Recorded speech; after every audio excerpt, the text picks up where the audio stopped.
मानव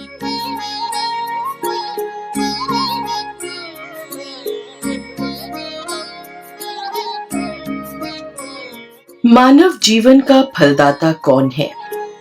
श्रीमद् भगवद गीता में जब अर्जुन द्वारा किए गए कर्म और उन कर्मों के फल प्राप्ति की स्थिति पर जिज्ञासा व्यक्त की गई, तो वहां इस जिज्ञासा का समाधान देते हुए श्री कृष्ण द्वारा यह कहा गया कि कर्म करना ही मनुष्य के हाथों में है।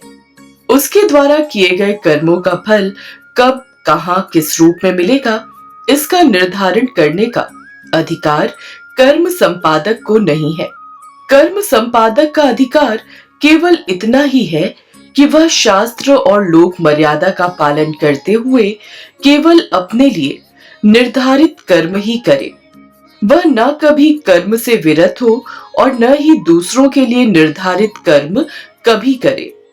श्री रामचरितमानस में इस विषय पर जो सिद्धांत दिया गया है, उसके अनुसार सभी स्वकृत ही भोगते हैं और तब यह जिज्ञासा होती है कि किसका क्या कर्म है और उसका फल किस रूप में उसे मिलेगा, इसका निर्धारण कौन करता है।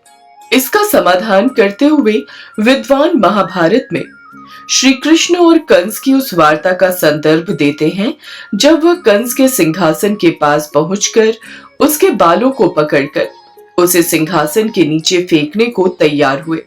तो कंस ने कहा, कृष्ण, यह क्या कर रहे हो? मैंने तो किसी का कोई अपराध किया नहीं है। जो किया वह राज्य व्यवस्था थी।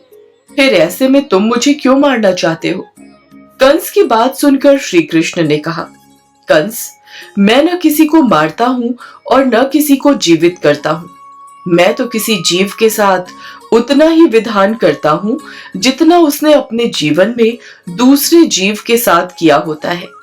तुम याद करो, जब तुम अपनी बहन और मेरी माँ देवकी को विवाह के बाद विदा कर रहे थे और तब अपनी मृत्यु की आकाशवाणी सुनकर तुमने बिना विचार किए उन्हें बाल खींचकर रथ के नीचे फेंक दिया था।